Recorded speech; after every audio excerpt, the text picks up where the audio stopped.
Salut la famille, bonsoir à tous, bonjour, bonsoir. Mbote bandeko bolandaka biso, sali na bandeko tout o bolandaka émission na biso na Ursule Botelwa TV. Bandeko nanga lilo toye na affaire Pasteur Moïse Mbiye. Voilà, réseaux sociaux eza ya kozika, réseaux sociaux ezokopela moto. Balobi moto ezopela pona dossier ya Pasteur Moïse Mbiye. Voilà, na komeka un peu ko expliquer bino mukie après na kotikela bino ba video bolanda nini o ezoleka dossier yango eza nini eloko nini oyo ekomi lisusu na siton na tie boye bayanga bao balinganga bao bayebi wana ba komi tu na Moïse Mbiye asali lisusu nini. Voilà,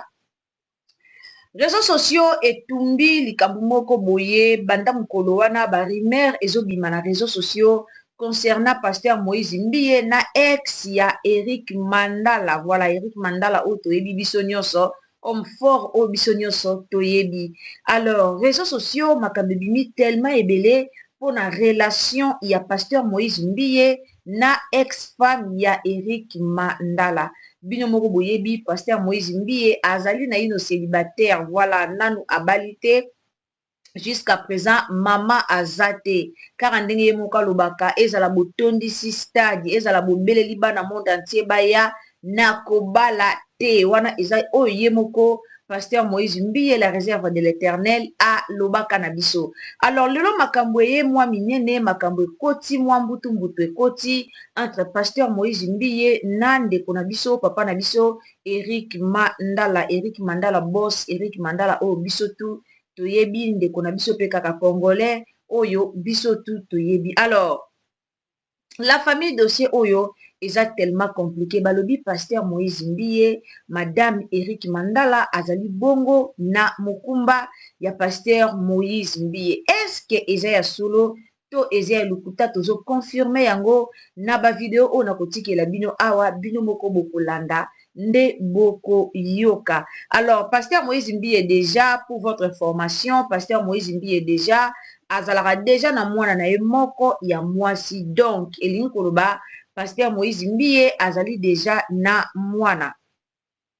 Tango tozolobela likambo ya mwana tozokende directement Pasteur Moïse Mbiye azalaka déjà marié. Azalaka marié civilement te, azalaka marié religieusement te, aki marié abalaka na coutumier to kenonka bongo na mpusi. Voilà,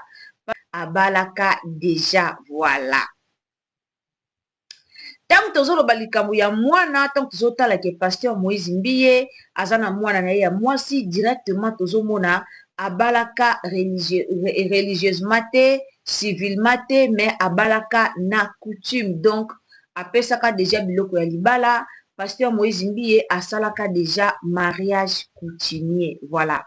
etikala kaka basala mariage religieux, basala mariage civil, mais malheureusement nzambe alingaki te nde bakambo ya libala ngo ekendaka nango kaka boye kaka tina ndenge esila. Ezaka na ba video moko esirkilaka mokongo susu Pasteur Moïse Mbiye banda koloba na ba siere na ye église alobaka ndenge bino boyaka kolela nzambe apesa bino mabala awa ndenge nga pe nalelaka nzambe pesanga libala. Donc lelo ba rumeur ekoyi na réseaux sociaux, lelo ba nungu ebimi ebele na réseaux sociaux concernant relation ya Pasteur Moïse Mbiye na ex-femme ya Eric Mandala. Ngana lobaki yango soki eza nango ya solo eza nango problème pete po Eric Mandala na Pasteur Moïse Mbiye baza ya na leki te, baza pe bandeko te. Voilà, baza kaka ba frère bayebani ba congolais mais baza bandeko te. Et en plus mwasi yango otozoloba azali mwasi légitime ya Eric Mandala te, mais azali bongo ex-femme ya Eric Mandala. Donc aza légitime te, aza ex-femme ya Eric Mandala. En tout cas monde eza ya kobeba réseaux sociaux et indi na tina ya dossier oyo. Alors soko koti na émission na biso analyse na biso au s'abonner, commenter, au liker, partager na Facebook, partager partout. Tindela bandeko lien ba mekana kososola koyeba problème oyo ezali lolenge nini po mutu na mutazo tambusa sango na ba lolenge na ye. Alors noti ki la bino tolanda emelenga vidéo, partager na Facebook, partager na WhatsApp, partager partout. Et si ce qui est en balanu à liboso au découvrir Ursule Botelwa TV. En tout cas, quand vous abonnez, n'hésitez pas d'activer la cloche des notifications. Voilà, Tolanda. La famille, quand on est basongi songi ba contact Arabiso, il y a quelques jours passés, batindelinga i dossier oyo, mais na mona yango trop sensible ngabi biso ba makila ya Yesu. Makila ya Yesu veut dire so bandili kambu, oka mukile gangi crucifié le. Na temporiser soki mutu moko monani abeti lisolo nga pe na profiter kaka na pesa ba donner to pe ba détail ya onga na yebi to pe o ba pesi ngai mais mambo ba fungola inga eza minene na koloba na ngate na zela na sole en kutu na même jour wana karata dans un message wana j'étais na na téléphone avec un ami un homme de Dieu na bisi papa ta mam na yoki a bisi nga fais très attention ko ke na on a bongo te il faut attendre ah OK d'accord mais nga pe na ke na ngote parce que il y a que les imbéciles qui ne hein voilà étant mutu hein to réfléchir ça to yo karape so monde déjà que non elo mo salon une deux fois et kenda bandenge mo boye du coup moi ozonga sima hein voilà na boyi batu nyonso bachaka ngami sabina ninga mabe pourtant ezata msundingo na te ngai ba yela ngai ba dossier est analyste et surtout est conseillère mama yo te aka te atala siko toujours a des fois incomprise na batu ya au moins na ba kité na temporiser moi Dimitri na zonga mo mukesima bande ko ba bolingo mambo za minene na uta ko mona live mo salema ki je crois hier bande ko ba yebi Patrick Bekanga ye wana non nani Kamere frère na biso ndeko na biso Vital Kamere voilà nde mutabeti li solo oyo nga bi bona profiter nga pena ya kopesa bon na lien na bati nga juste morceau ya vidéo na yemoko batagenga même amuya lobby o nga ba yebisa ngai eza plus que ça OK donc comme li solo ngo ese panzani mukili mo bezolo bela ça me permet na roloba o nga ba yebisa ngai et awa wato meka ko sala analyse to décortiquer to peser ba pour na ba contre parce que na minute ezane ti débat OK likamango ezane boss Eric Mandala biso tout oyebi mambo komela ki hein voilà to ko mambo komela ki na mambo komela ki wana to yokaki moi si naye juste quelques jours après ou quelques semaines après kokanga mobali que azali ko divorcé certainement bande ko bozoye ba marambo oyo et inda ke ezongi to salaki ba analyse et le bomaki actualité ya boss Eric Mandala sona bo sanité zelana ezana elo moye salemaki ya grave ezana mambo ya goma ndenge koyaki ezaki yango to ezaki lo mususu mambo Eric Mandala ezaika attendez o anene bonazo ba souteza na événement mo eleka ki sala yeke ebomaki actualité ya Eric Mandala so na zongi na YouTube na vérifier na oyeba mais je ne me rappelle plus na peut-être que mambo goma to eza mambo bo sala yeke mambo Eric Mandala bandolo belamo penza soute parce que actualité wana kanga ki makasi ouais vu que ngala sala ba analyse par rapport à ba actualité on a aussi rappelé alors moi si ya Eric Mandala to ka ki sango ke azako divorcé OK azo divorcé et bato bele balobaki que non ezali stratégie pota mususu a préserver ba bien ya mobile na ye ndenge to yokaki bato mususu balobi non aza mwasi mabe c'est kalingi a tika la kozwa biloko mobali topé bakabola bambongo Mandala wekeli passe ba mususu balobi te eza stratégie pour la préserver ba bien ya mobali na ye et to mega ko Georges mambo to mona que non bon on dira ça na moi raison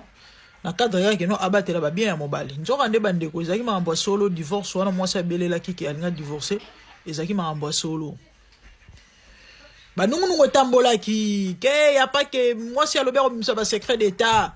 ezala ba passer rebelle bazana kata bazana kata ba dossier oyo mobali na okene ko kufa ye moko te mwasi alobi ka so bimisa ba secret ba toalera moko Mandela ba toazala na ikuna to kai ba masolo wana tana ebisa bino ke mambo belele kana réseaux sociaux misusu ezalaka ya solo, la plupart ezalaka ya solo. Ba mungu na ba pilipili ezanga te. Ce qui est vrai, yala bato bele so likambo betami to elobami to esalemi, bayaka babakisi pe ya bango na ndenge na bango. Mais bon ndimela ngai bami pepe bele boyoka na réseaux sociaux elobami boye kebo esali boye bon ndimela ngai mingi za mambo solo. Toyoka ba biloko wana, mais mingi to soki onka na cadre ke ate ezaka bilobela ya bato ba lezondi ya bato. La mifa na minito nde no solo na bino boye makambo eza minene nini na okindeko oyo na utobebisa bino asali émission azotuna est-ce que eza mabe bato musu balobi eza mabe bato musu balobi eza mabe te. Il paraîtrait tout tchango bon conditionnel mais bon il pas apparemment eza mambo solo femme parce que muto a confié ngai dossier alobi eza ya ruine na famille ya Maria balobi mwasi ya Mandala akoma na ye chérie ya Momo basantu borobeli sanzambe AVCRS mazanzambe chance sonzamba zayi mutu nde loboko etenga wana monoko nzamba koma taper les mains parce que basantu bo après bato balobi mwasi ya Mandala koma na ye chérie ya Momo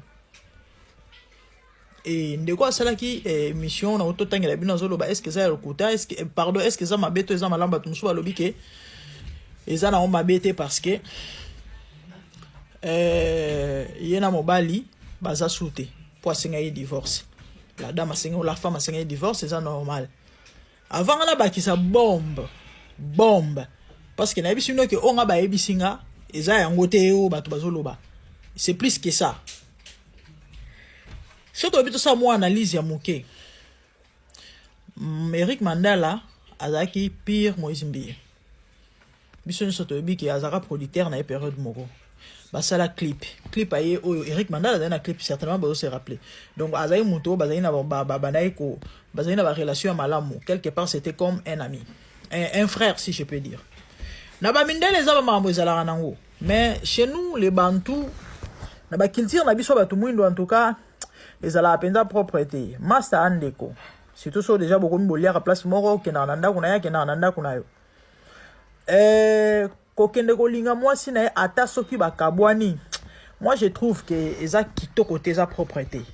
ya pona ngai eza propreté pona ko éviter kaka ba mamu ebelebele et plus grave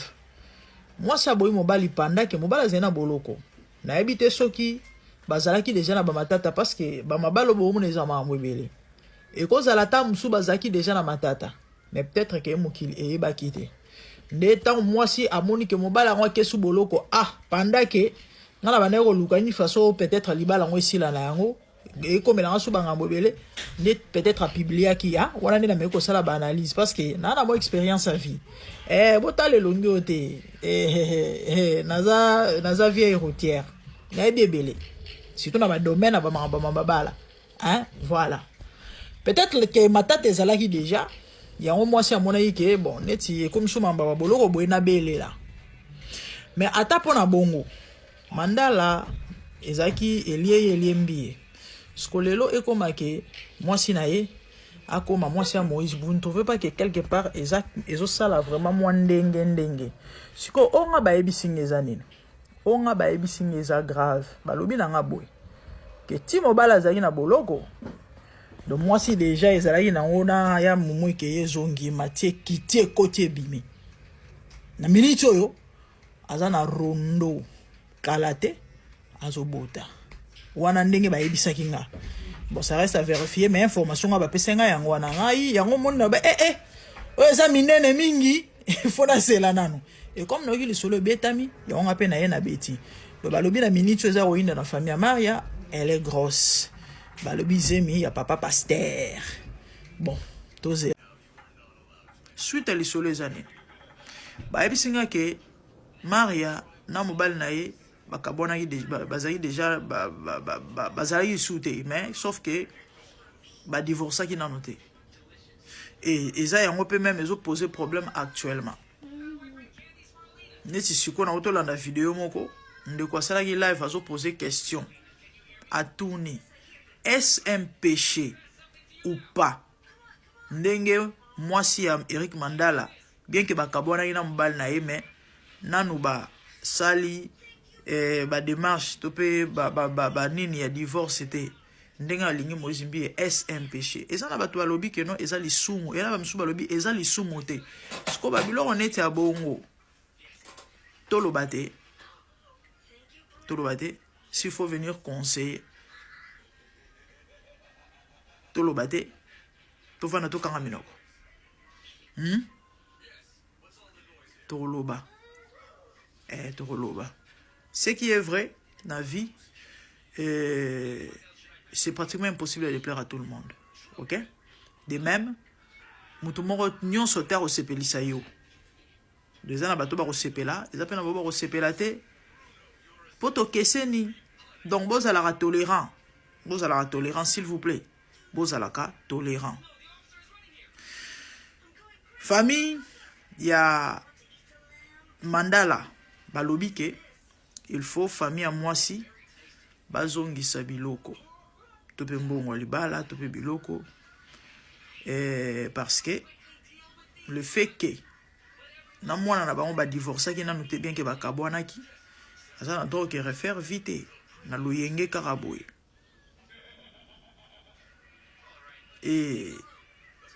yango nde mutu esali makelele parce que donc ce que j'ai compris on dirait eza likambo te ke o ya kodiota non c'est comme si badilte baassume mais motuna eza est-ce que Mbiye na Eric bako zala toujours en bon terme parce que bayebanaki et bakoma la famille tout le monde a ba ensemble na ba image bavanda ensemble bali ensemble leçon ya retirer pour ngai ezaka na koloba na bandeko oyo bokokuta na vidéo oyo il est écrit rechercher la paix avec tous basi bana bango ebele mibali bana bango pe ebele bisiko yebi ki robetsa libaku ko tia motute bon le fait que basi bakabona na bango ok ba mikolo balingani oui mais étant mokambi ya bato bisika oyo ozalaki lokola ndeko to pe famille pourquoi ochaka mutu wana basi père basi esa ngamboyi ote de robo malibale pourtant basi bakabona déjà na baina zela et ceux qui ont solo et bomba maté donc ceux qui bimi ngala ya koloba alors na bala il faut salemaki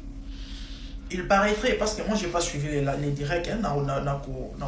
kosate na ko tate na oza sincère à part ba morceau on ne ba kata mo ba 1-2 minutes voilà alanda ki je crois mi balé to 3 ya mo ba morceau par rapport ya ba dire na ba mituna ba mituna hein de par rapport à besoin lo ba masima mbongo alors na ba live il paraîtrait ba to ba fingi Mandala na famille nae pour année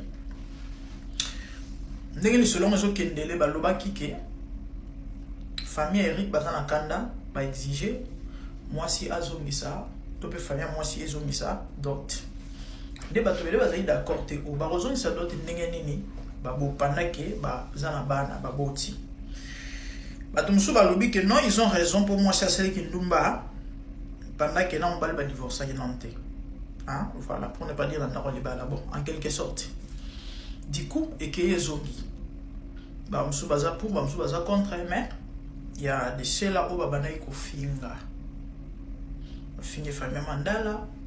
ba fingi Eric Mandala pour la batu misusu c'est qu'il faut des aïe azo qui soit moi si ndenge sengela quitter ya on mutu misusu a récupérer moi si nous be ko ba congolais de bazalaka alors Nelson Mandala me dira ceci quand on a passé dans mon thème tous êtes déçus parce que nyonso Mandala sala pour la communauté congolaise ba ko remercier dans mon tindo hotel Mandala songa bato ebele mutu moko te ou atsala en entreprise Mandala olobaki ba futa kete to ba futa en retard donc c'est une personne qui veut vendre na bato na c'est bon ce qui est vrai hein to yoka basango na été personnellement na musika mais to yoka ke c'est un homme de bien alobi nanga d'ailleurs arrestation na nyonso o etambola ki ba fausse rumeur eza mangolo kutanga bi ah Et là, on news et bêtis sur les autres pour t'en dire. À tout niveau, maman, va dans la pote tout en Congo, en Afrique, la pote bien sûr, ok. Quantité oyo, bah mentionné qu'il y a bilo wazolo, aux assir na poto, bah kanga mutu, na quantité wana, bah libérer un espace, il y a bah mois, toi il y a une année, toi il y a moins de l'année, on a vu bon. À ma connaissance, non, abi voilà. Donc mandala, atikale côté kando quitté, topé bah kanga qui est pour na kopando quitté. Abi ok, abi, lika dossier moi ils ont dit. Eric Mandala défisaki mutu mbongo ya ebele ma epsinga na tanga montante na respecter maloba na ye bo ata to tangi aza boss bat ba biki Mandala c'est multimillionnaire ayi ba ata azala ba immeuble na ba kenya azala mbongo na ye mais epsinga na tanga te na respecter maloba na ye abi na ngaboy Mandala défisaki mutu ba million mbongo belé la personne a vraiment na baisse faisaka ba batukara ya ba masolo ya ba business ya ba copie ya ba nini ba master et du coup non, en tout cas, mon cher Soumanga. Nana maman, faut la salle, et c'est mon temps. So, pessinga bon wana, on rembourse sans problème la période de Soumol. Ok, d'accord. Net à monter maman là, à une bongo, à Pessimutu. Et la personne, soit pas un bon aux c'était. Soit pas un bon, mais mauvaise foi kakaï. La place peut-être à s'exquisata ou bien, il y a la bannière moussou, il est applaudé. Hein, complot, hein, la française rani. Pour comprendre. À plot. Ma bad, sous de ba piéger qui ba piéger pour ba kangai. Ndenge ndeko n'est expliquer ngai. Basé un rendez-vous ensemble en Espagne. Il y a qui n'est pas business de Mandela, il y a un il fallait que ce soit d'accord. Et du coup, il fallait pas coûter à la personne, ils avaient déjà coup bien monté, planifié. Tant que Bakoutan les messieurs n'ont 50 000 sacs. Il y a connaissant membre de l'aéroport à Boyaki parce que la direction qui ne sont pas à l'aéroport à Boyaki. Bon, les Aïnakati, on a cher, or, Babioko. Et ça dit que dans Zélande des places, Baiki ko jouer la bango. À l'objet service ou qui Eric Mandala et les bossos les services non identifiés. Pour na ye za ki ba ji ya mutu wana voilà bon on est kaka na meka ko éclaircir par rapport à parce que c'est de on a membre famille tout ça va on passe ba linga quand même version au topé le solo au mokile yo kamu yango nga étant gardien du temple na ki na pesa sa mwango et par rapport à mambo ya libala il y a divorce on a tout dit mais dossier en moi en nengeni abisingai biso za ba matriarcat et puis l'éducation ya biso c'est mon oncle na ko kineko tout ne masolo wana ti donc du coup non maîtrise en côté c'est ce qu'elle m'avait dit je ok d'accord je te comprends et la personne qui négocier conseil parce que pas si na ezala plus ko ka ndenge bazo finga Eric Mandala malgré nous ça dans la communauté et là on a bisa qui est des conseils on peut s'appeler aux Hollandais. Et l'homme, Moutou, hein, et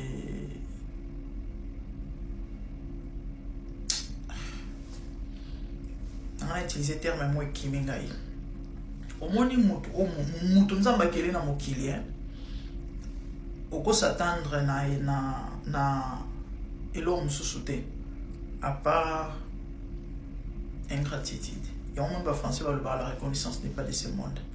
Il faut savoir, en faisant cette émission, on nous a pas en même temps. J'ai de larmes aux yeux. J'étais triste pendant une année parce que là je viens de finir le boulot. Je suis en retard parce que dans nos canissons, une personne où on a soumis avec beaucoup de difficultés. N'a pas si mais on se permettre.